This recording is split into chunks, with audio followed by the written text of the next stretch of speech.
symposium bii nga xam ne méthode la bu ñu jël ci yoonu Cheikh Ibrahim pour teral yenent bi tertu juddoom bi te amut anam bu ñu mën a teralee préparé juddu yenent bi lu may ci xam-xam ab jot dañ koy tànnal thème central ku ne xam ne ne thème central bi ñu tànn ren mooy le legs spirituel et intellectuel de Cheikh Ibrahim mooy al irs ruuxi wal fikri yi Mawlana Cheikh Ibrahim ndonooy bàyyi ci xam-xam waaye ndonoom ci defar nit ñi bañ jege yàlla bëggante ci seen biir loolu moo doon thème central bi mu ëmb yeneen thème yoo xam ne démb juróom la woon amoon na ci doxini jamono science ak technologie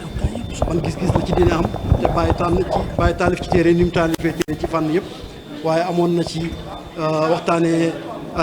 risaala ilal Koweït bu Oustaz Ibrahima Mahmoud Diop bindoon ci défendre Baye défendre manhajam jàngale ko wane luy méthode am défendre fayda bi amoon na ci livre boo xam ne mi ngi tudd Nafahatul Qudusiya maam Cheikh Serigne Mbaye Aboubacar Moussanna kàngam si gi làgg xam-xam boobu di rakk ci Cheikh Ibrahim di magi taalibe mi bind ko ci xam-xam ndax moom mooy parrain yi symposium ren bi ñu waxtaanee téere boobu waxtaanee yeneen thème bokk na ci ñeent fukki at ak juróom gannaaw bu faydu bi tàmbalee ban jàngat lañ mën a def ci jeexitali faydu bi ñu joxoon ko suñuy jarbaat Cheikh Ibrahim Cheikh Mouhamadou Mahi Cissé mu def fii benn exposé bu doy waar ci xam-xam ak ci jàngat amoon na ci biir thème yi ñu waxtaanee te bu ñuy wax al-hujjatul baligha nga xam ne téere Cheikh Ibrahim la waaye surtout leçon inaugurale bi nga xam ne moo ko ubbi oustaz al allama oustaz Babacar Omar Niang def ko ci al bu'du siyaasi ak diplomatie ci manhaji Cheikh Ibrahim muy la dimension l'aspect politique et diplomatique dans la mission sacerdotale de Cheikh Ibrahim jàngale Baye nuñ ci mën a jàngatee wàllu politique waaye wàllu diplomatie ci biir mission yi Cheikh Ibrahim loolu moo doon thème yi démb yi thème yi tey yi ñu tàmbalee li nga xam ne mooy AES ak CEDEAO Afrique yi réewu Afrique yi ku ne xam ne def na ñaari mbootaay fi am mu mel ni pëccëxoo goo xam ne yaakaar naa bu ñu daloo ci jàngatee Cheikh Ibrahim danañ mën a résoudre problème yi nga xam ne moo nekk ci sous région bi yëpp thème boobu moom lañ njëkk a tàmbalee waxtaanee nañ Nujumul Huda téere bi Baye def di wax ci yenentu bi nu mu nekkee gën ji mbindeef ndax am na ñu ko doon jéem a dingat ci biir jullit ñi Baye taalifoon ci téere di ko waxtaanee ma nga jógee ba Écosse Seyda Khadija Effendi waxtaanee nañ concept xatmul wilaya al muhammadiya muy maqaama boobu nga xam ne Ibn Arabi al-Hatimi gannaaw Tirmizi yi junjoon nañ ko te yàlla feeñal ko ci loxo Cheikh Ahmad Tidiane jàngat yi ci borom xam-xam yi def ak Cheikh Ibrahim ni mu ko déggee ak ni mu ko firee docteur Mamadou Baldé jógee ba Lyon France jàngatal ñu ko waaye ci production intellectuelle école Cheikh Ibrahim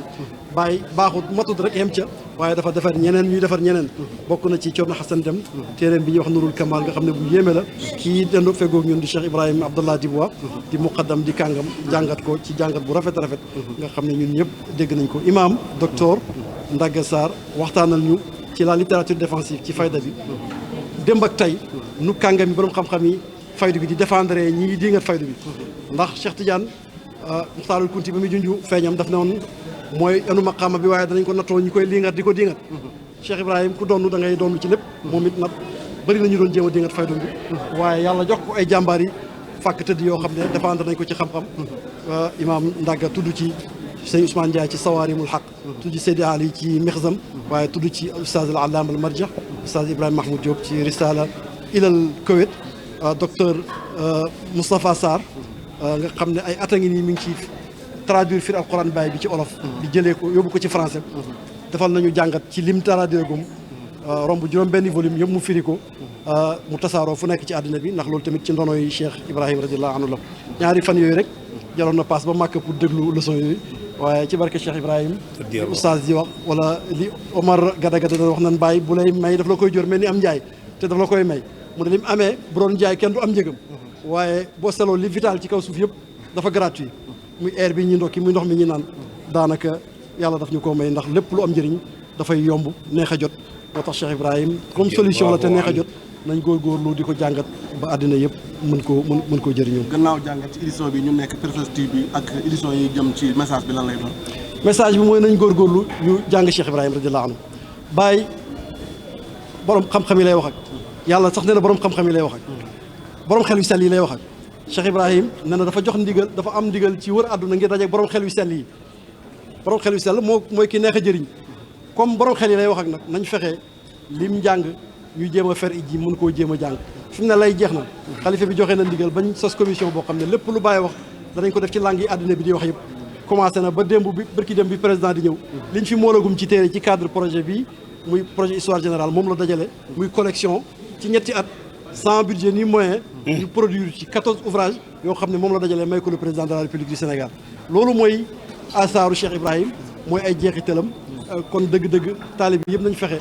bëgg baax na waaye bu ñu am ci bëgg rek nañ xam oustaz mu ne xam moo gën a wóor ndax dem na kër Amad Bazin ne damay laaj ci Amad Bazin toog fa di xaar ndekk kooku mooy Amad Bazin oustaz mu ne ci la xamee ne xam moo gën a wóor sax gis ndax mi ngi gis waa ji mais xamul ne moom lay seet kon nañ fexe mos nañ yàlla waaye nañ fexe jàng fet ji ndax liñ xam ñu mën koo défendre ci ñi nga xam ne xamaguñ ko loolu rek mooy njëriñu symposium bi te mooy njëriñu projet yi nga xam ne yëpp ñu ngi koy jéem a doxal ànd ak borom xam-xam yi nga xam ne ñu ngi ci suñ gannaaw te ñoom dëgg-dëgg ñooy suñ sang ndax ñoo ñu yombalal li nga xam ne jafe woon naa jot mooy am trois si Cheikh Ibrahim jéem koo sàmm ba génération yi ñëw yëpp mën koo jëriñu. Résumé en français. Alhamdulillah, nous vous remercions de votre présence massive à toute la presse ici présente hier et aujourd'hui. Ce symposium a été l'occasion pour nous de revisiter les enseignements de Cheikh Ibrahim en partant d'un thème central qui est le legs spirituel et intellectuel de Maulana Cheikh Ibrahim. Hier, on a traité 5 panels en partant d'une leçon inaugurale qui a été traitée de main de maître par notre aîné, le professeur émérite Oustaz Babacar Niang, qui nous a parlé de l'aspect politique et diplomatique dans la mission sacerdotale de Maulana Cheikh Ibrahim. On a parlé des Nafahat al-Qudsi, un ouvrage écrit par Cheikh Serigne Mbaye, qui est une éthique vraiment, qui est un résumé de toute la morale soufie. On a parlé de l'orthodoxie islamique face aux avancées techno-scientifiques. Mais on a aussi fait un bilan, une évaluation après 95 ans de l'avènement de la Faïda. Quel bilan tiré? Ce thème a été traité par notre illustre neveu et savant, Cheikh Ibrahim ibn Cheikh Mahi Cissé. Aujourd'hui, on a commencé par un thème sur l'AES et la CEDEAO. Quel enseignement tiré de la pensée et de l'œuvre de Cheikh Ibrahim pour résoudre le conflit entre ces deux organismes-là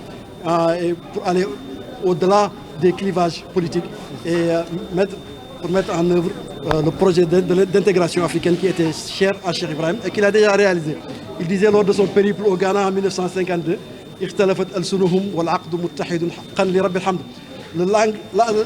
la langue que parlent mes disciples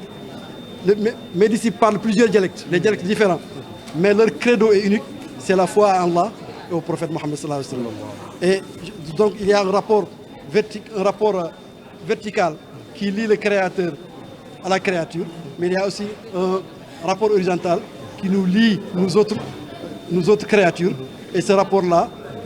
a besoin d'un soubassement de fraternité et d'amour pour qu'on puisse régner ensemble, avoir vraiment un vivre ensemble, vivre en harmonie dans une société équilibrée et égalitaire. Tel était le pilier de la méthode de Cheikh Ibrahim dans son appel, dans son prosélytisme islamique. Il disait lors de son périple au Ghana, comme si quelqu'un lui avait demandé sa méthode pour avoir un tel succès dans l'appel islamique, il disait que ma méthode, c'est de rappeler aux gens l'existence d'Allah subhanahu wa ta'ala, de leur faire craindre l'enfer, de leur faire aimer le paradis. C'est de cette méthode-là que j'ai utilisée lors de mon appel islamique à travers tous mes périples de part et d'autre du monde. Et le succès est là, nous pouvons en juger. Ici à Medina Baye, c'est une mini-Nations Unies où on retrouve toutes les nationalités, toutes les races, toutes les ethnies. Cheikh Ibrahim disait dans une lettre de 1959 envoyée à ses disciples en Mauritanie, il disait qu'Alhamdulillah, le jour du jugement dernier, nous viendrons vers notre Seigneur comme de humbles serviteurs. Les races et les ethnies auront disparu. Cheikh Ibrahim de dire que moi et mes disciples, nous avons déjà atteint ce stade-là avant le jugement dernier. Donc rendons grâce à Allah subhanahu wa ta'ala. On a traité plusieurs thèmes, notamment le concept du sceau de la sainteté mohammedienne, ce que les savants en ont dit et ce que Cheikh Ibrahim a dit dans le Tanbul Eskia. Ce thème a été traité par Dr Mamadou Baldé. La contribution de l'école de Cheikh Ibrahim radiallahu anhu, Cheikh Hassan Dem radiallahu anhu a été pris comme exemple, notamment son ouvrage Nourou Kamal. L'exposé a été traité par notre frère et ami, le Muqaddam Cheikh Ibrahim Abdullah Dubois. il y a eu d'autres thèmes, notamment l'analyse de la littérature défensive des anciens aux modernes, traité par l'imam Dagassar qui nous a parlé de la réplique de Seigneur Ousmane Diaye, mais aussi de Seydi Ali avec un détracteur et un adversaire de la Fayda, mais aussi l'ouvrage de Oustaz Ibrahim Mahmoud Diop, l'épître au Koweït. Il a fait une analyse brillante de la littérature défensive de la Fayda. Grosso modo, nous sommes penchés sur ces thèmes-là pendant ces 2 jours et nous demandons à Allah d'agréer cette œuvre-là, de faire de nous des serviteurs de Maulana Cheikh Ibrahim et des amoureux du prophète Muhammad sallallahu alayhi wa sallam. Nous remercions la presse et nous remercions tous les participants qui sont venus de tous les horizons.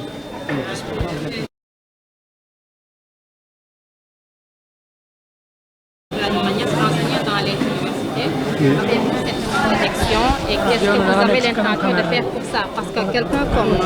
je ne peux même pas dire que quelqu'un, une icône comme Cheikh Ibrahim Niass,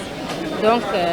qui est un tout petit peu absent dans la littérature universelle à l'université par exemple, c'est un vide là-bas. Donc qu'est-ce que vous projetez de faire pour ça? Je pense que le Sénégal est un peu en retard. Parce que moi j'ai compté une dizaine de thèses de doctorat sur l'œuvre de Cheikh Ibrahim en Europe et aux États-Unis.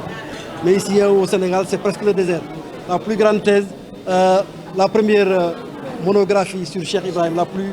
complète, a été écrite par un Allemand, Rüdiger Siesmann. Et j'ai remarqué que tous les savants qui se sont penchés sur l'œuvre de Cheikh Ibrahim ont fini par être des musulmans, être des Tidjani. Rüdiger Siesmann a pris la Tidjani des mains de l'imam Cheikh Tidjani Ali Cissé. Joseph Hill, qui a fait une thèse anthropologique sur Cheikh Ibrahim et son œuvre, il a fini par se convertir à l'islam, à devenir Tidjani, des mains de l'imam Cheikh Tidjani Ali Cissé. Il y a plusieurs thèses. André Brigaglia, qui a fait une étude approfondie sur l'influence de la Fayda au nord du Nigeria, il a fini par être disciple de Cheikh Ibrahim radiallahu anhu. Au Sénégal, on est un peu en retard. Il n'y a pas beaucoup de thèses ou bien de mémoires sur Cheikh Ibrahim. Je pense qu'il est temps que le Sénégal ouvre les yeux pour savoir que la panacée pour toutes les crises que nous vivons actuellement réside dans l'œuvre d'un fils du Sénégal qui est Cheikh Ibrahim, qui a toujours préféré le Sénégal aux autres pays. Donc il est temps que la jeunesse... Alhamdulillah, nous lançons un appel solennel et nous avons commencé déjà. Parce que déjà on a publié 13 ou 14 ouvrages de Cheikh Ibrahim traduits dans plusieurs langues, notamment même dans des langues très éloignées du Sénégal, comme le malayalam, le ourdou, le Kashf al-Bas et le Jawahir Rasaïl ont été traduits dans cette langue-là. Il y a des ouvrages de Cheikh Ibrahim qui ont été traduits en italien, d'autres en turc, d'autres en norvégien, même en espagnol et en suédois. Mais ici au Sénégal, ces langues-là ne sont pas parlées. Mais dans le cadre de l'histoire générale, du projet de l'écriture de l'histoire et de la vulgarisation des œuvres, Inch'Allah, nous ne nous arrêterons pas, nous continuerons dans ce sentier-là. Merci beaucoup.